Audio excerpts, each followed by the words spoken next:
अभी काटकर साहब आए, पूरा प्रशासन नहीं है, राज है। प्रशासक जो चाहता वो करता है। नेता लोग चाहते हैं के बावजूद बोलना नहीं चाहते हैं। प्रशासकीय राज्य में प्रशासन से जो कमिश्नर उनसे अपने संबंध बिगाड़ना नहीं चाहता है, इसलिए उसके भी बहुत उल्टे सुल्टे धंधे के काम के धंधे हैं। इसलिए कोई कमिश्नर से टेढ़ा करना नहीं चाहता प्रशासकीय राज्य में, इसलिए सभी नेता चुप हैं। कोई भी इस विषय पे गंभीरता से विचार नहीं कर रहा है। मैं ओम प्रकाश गाड़ोदिया भूतपूर्व नगर सेवक हूँ। करीब 15 साल महापालिका का नगर सेवक के रूप में काम किया हूँ।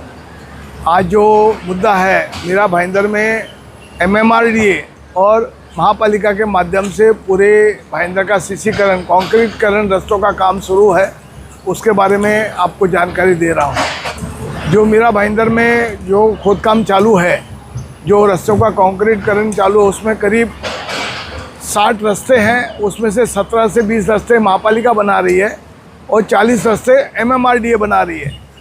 इन दोनों एजेंसियों का आपस में एक तो तालमेल नहीं है, उसके कारण पूरा शहर खोद के रखा है। मरीजों को, स्कूल के बच्चों को, प्रवासियों को बहुत तकलीफ है।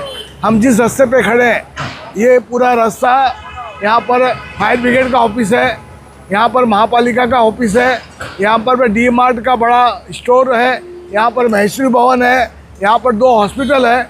ऐसे जगह को पूरा लास्ट तक आप देखोगे तो खोद के रखा है।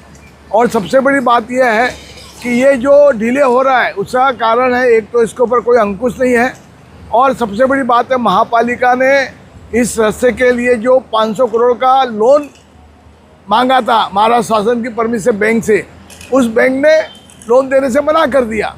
अब वो नई प्रक्रिया करके महाराष्ट्र शासन से नए रूप से लोन का अप्लाई करने वाली है। बिना पैसे का और बिना नियोजन का पूरे शहर को खोद कर रखा है ये, और इस पर कोई भी तरह का किसी अधिकारी का अंकुश नहीं है। और ख़ास करके यहाँ पर जो भले भूतपूर्व आमदार हो, वर्तमान में आमदार हो, इस विषय पे कोई बोलना नहीं चाहता कि ये चल रहा क्या है। आम आदमी पूरा इस कारण से पूरा तकलीफ में है, और इसका संज्ञान मैं तो कहूँगा मुख्यमंत्री साहब एक बार भाईंदर में रोज़ आते हैं, रामबाव मालगी में आते हैं, एक बार रोड से आकर के इस भाईंदर की दशा को देखिए। लोगों की जो समस्या है सबसे बड़ी, अभी पानी नहीं मिलता तो लोग सहन कर लेते हैं, और सुविधा नहीं है तो सहन कर रहे हैं, रास्ते में चलने के लिए नहीं है। ऐसी बहुत बड़ी कठिन समस्या इस भाईंदर शहर में है। मैं बताया पहले ढोले साहब थे, अभी काटकर साहब आए। पूरा प्रशासन नहीं है, राज है। प्रशासक जो चाहता वो करता है। नेता लोग चाहते हैं के बावजूद बोलना नहीं चाहते हैं। प्रशासकीय राज्य में प्रशासन से जो कमिश्नर उनसे अपने संबंध बिगाड़ना नहीं चाहता है, इसलिए उसके भी बहुत उल्टे सुल्टे धंधे के काम के धंधे हैं। इसलिए कोई कमिश्नर से टेढ़ा करना नहीं चाहता प्रशासकीय राज्य में, इसलिए सभी नेता चुप हैं। कोई भी इस विषय पे गंभीरता से विचार नहीं कर रहा है।